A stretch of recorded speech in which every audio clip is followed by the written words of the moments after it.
we probably have told you a little bit about our company, and as one of our young ladies said that is working with our group, we do not want to become the parsley. We don't want to be everywhere all the time, and everybody that pops up, you say, oh, and Hudson's there too. On the other hand, we think it's our responsibility to tell you a little bit about what we are involved with.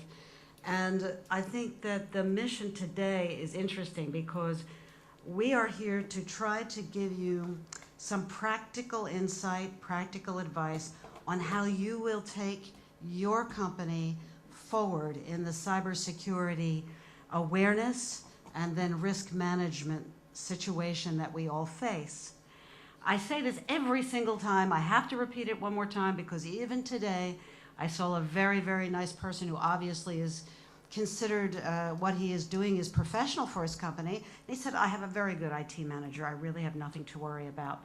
If you only remember this one thing, please remember that this is not an IT problem. Take that away and I will have almost done my job. I'll tell you a little later though what else I'd like you to remember. This slide also mentions there is not a one-stop shopping. So as much as I would like you to come to me, and I would say Max is the smart one, he will solve all your problems. Probably there is no one entity, one person, one solution, one piece of technology that is going to take the problem of cybersecurity and fix it for you. And there's no one going to be knocking on the door, whether they're charging $5 or $5,000 or $50,000 or $500,000, etc., that can then walk away and you can say, I'm protected, I'm finished, I'm ready, I'm done. We will be working on this long after I retire and your children have come up through school, graduated, and are in your positions. So this is the confusion that we have. And when we were talking a little bit and listening to Colin, and I was really kind of laughing because it's true. It is the human error. So we have a little bit of a match. Over here we have all of the new jargon, the buzzwords, the technology, the things we have to worry about. And then we have Harry. And Harry, whoever he is the nice guy in the office or nice lady in the office who says, well, that doesn't look like a real problem. Let me click on that. So how do we take all of this complexity and also boil it down in order to manage our risk?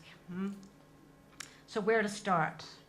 Well, this is the good news for the people sitting in this room. Is there anyone here who has not witnessed or participated in a risk assessment for his or her company? Please raise your hand. I would love to get to know you. We do this every day. And so the risk assessment is following a pattern, and you may call these words differently. You may have a different sector or approach to it. But what do? We have to assess. And we have to look at what we need. What do we have already and what do we need? Some of your companies are very sophisticated indeed in terms of its management of OT and IT. But do you know that for sure? And do you know that they have every area covered? I met a very charming guy from Norway the other day who said, trust me, our company is the best you will ever see. And I said, how do you know that? He said, well, I outsource my IT. I thought, well, that's a client that we would like to have. So we have to impose on you the thought process of assessment to really find the tools, get the people. Perhaps it's an expert in one area that will help you to go through an assessment process. Once you assess, you train. Now, training for awareness is fine in the meantime, but once you assess, then you have to have a commonality for people to be able to have a continuing dialogue. And that may involve some training. There's lots of different ways to approach that. We've got our opinions. Then you're going to plan. Does this look unfamiliar to anybody? Then you're going to have to implement. Sometimes we could say prepare. I like the word prepare because I feel it includes implementation, but never mind. And then we have to test, exercise, make sure. Is that a penetration test? Not necessarily. It might be a tabletop exercise. As Max has told me 50 times, any penetration test, if the guy is any good, should be successful. So go ahead, spend money on a penetration test, and the gentleman will say to you, We have penetrated, and you're going to say, oh, good news, now I know that I have vulnerabilities. Well, it can be useful, but that's not a starting point. Okay, test, and then what? Well, repeat and repeat and repeat. This will be a continuous improvements program that you will be putting in place, and you will be doing for years and years to come. 20 years from now, it will be just as routine as Open 90 was all those years ago. You've seen this. This is put out by BIMCO, but it was in collaboration with P&I, particularly North, ICS, and a number of other entities. It looks quite familiar. Once we've done those other aspects we've started with, we are talking about a threat identification, and then identifying your vulnerabilities, and then assessing risk exposure. We actually agree. We think it's the right way to do it. And then you see that you're preparing for response. It looks like this in our world. Everybody approaches it differently. But you will see on the far left, we are saying, what is threatened? What is the threat analysis you can perform internally? Then let's get about your business. Let's explain to each other, and get help if you need, to identify your risk exposure and quantify it. What is at risk?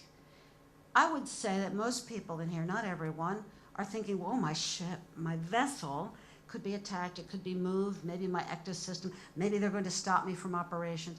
What about your business? What are the exposures that your business may suffer if you end up to have an incident? While you are restoring the systems internally, are you doing business? Are your charterers still quite happy with you? Has North of England sent someone down to say, what exactly are you doing, and could you show us your plan? And do any of you have a plan right now on the shelf? See, so what we need is we need to move this forward so that we know where we stand, we have the threat analysis, we have the exposure, we can start the insurance conversation.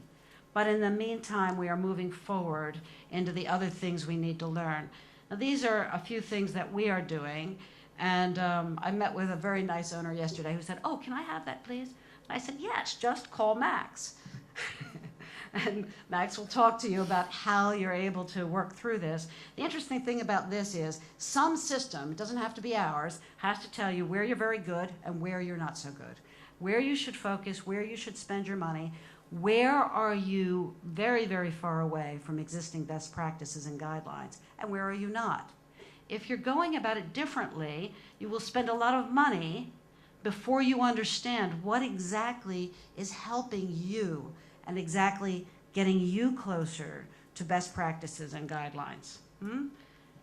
Do you have a system that will tell you how to get yourself in control? Red light, green light, this is an easy heat map. You understand what this looks like. Do you understand this? Does anybody help you through it so that you actually know and can identify your own risks? Are they understood? Are they well recognized? Barely recognized? We know we have it, but we don't know what it means. There are 12 domains that Max showed you. It's nice to look at them, and I understand the words up there, but what does that actually mean in terms of my organization? Only then are you going to be able to tackle the issue of cyber resiliency. And cyber resiliency is an aspect of business resiliency, of corporate resiliency, of enterprise resiliency. So do we want to be able to get up and running again quickly? Of course. Do we want our data back? Or do we have a backup and we can reinstall our data, which is sometimes a hang-up. I think Maersk's sad situation, it took them quite some time to get their data back. So they were working on cell phones, and I don't know about you, but my cell phone data is not as well organized as it might be. So there were some impediments to getting back up and running. But after you have been able to think about the information security, you think then about your business continuity. That includes your relationships. That includes the dialogues that you need to have with your stakeholders, your charterers. If you have tankers, you're going to be wanting to talk about the oil majors. But the other charterers are now looking at this and saying, we understand what TMSA 3 is talking about. And even though we're not talking about tankers here, we think it's a good idea if the vessels we charter have actually thought through this, have a plan of attack, and are able, so that you are not impacting the charterer's reputation with what you do.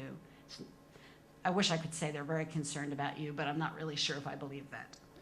So it's all about what ship should I charter? How protected are you? And that takes you to organizational resilience. That means I'm ready and I can get back in business and I didn't suffer very much or for very long, and now I am ready. Perhaps it's even an advantage. In other words, if you are thinking through this and you have a plan that you can use, can you go and say, please hire our vessels, take our vessels on, charter them. Why? Because our organization has thought through all of the risk problems that we're facing, and here we can show you that. Let us show you why we're as good or better than the guy next door.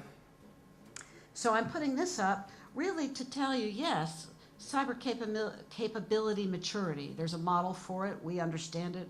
We like it. But also you have a corporate culture situation. So in the last few days, as I mentioned, and of course in other locations, I've had the honor to go talk to vessel owners and say, where are you with this? Here are some of the common answers I'm getting, and some of these may be familiar for you. The managing director will never go for this. We are not making much money now, and if I say I need $50,000 or $100,000, he's going to say, for what? We can't eat it, we can't feel it, it doesn't trade, I can't put cargo on it. No. That was issue number one, and I guess we heard that for 3 or 4 places. Second, there's no regulation. We don't respond to anything that is not a regulation. We're not doing it unless we have to. Have to could also come as a requirement from a charterer. Haven't seen anything, don't know anything. I'm not doing anything yet. Third, we are not Maersk. This isn't going to happen to us, and if something happens, what's that going to be to me? We had a breach. It cost $5,000. $5,000 isn't that much. Why would anybody want our data? We have a very straightforward trade. We are not complex. We are not doing anything. We are simple. The way we trade is simple. I bet if I ask you, you could give me at least 20 more of those. But I remember years ago going to the office of a German ship owner after we did an oil pollution exercise. And he said, you know, you're making too much of this. You're trying to scare us. It's not something that has happened to us ever in our history. And so, with all due respect, you have made a big deal over nothing. And that was Friday. And then on Sunday, we got a call saying a particular company's vessel had made a right turn going south just at around the Miami Beach area into the coral reef where he was stuck. Now, he didn't spill oil. He could have, but he didn't spill oil. But he called up and said, I get it now. We're trying to tell you, don't wait for that. It's going to happen. It may not happen to you. It may happen to a colleague, but you don't have to wait. You have time on your side. Not much. 2 years is max before you are actually adding this to your document of compliance. But you know, you can start now, and it's not difficult to start. It's difficult to overcome the culture internally. What should you tell your managing director if indeed you are not him? Sir, your reputation and money is at stake. It's his money, it's his asset, or it's the board's asset, or it's a publicly traded entity, and you have to report to shareholders and a board of directors, which is regulated. Talk about the money and the reputation. I'm going to go quickly through these because my time is up, and this thing is going to flash at me, and then soon Mr. Balokas will say something. These slides are to show you that you do understand and recognize this problem. You may not understand all of the IT language and jargon, but you understand this process and you know how to do it. Think about what you need to do over years 1, 2, and 3. When we're saying start now, we're saying if you're an ordinary company, you don't have so much money, it's going to take you 2 or 3 years to come up this curve. So what is 3 years from now? I think that's 2021, right? So we're there already. So this is how a lot of people are thinking about it. It's, oh my God, I opened the computer and they're coming for me. We hope that that is not the case, but come on. Activate your cyber response plan. That means you have to have one. Activate your business continuity plan. You have to have one. Activate your enterprise resiliency plan. You have to have one. We can help you with it. We can talk to you about it. But, you know, all the talking in the world is not replacing action on your side. Thank you so much.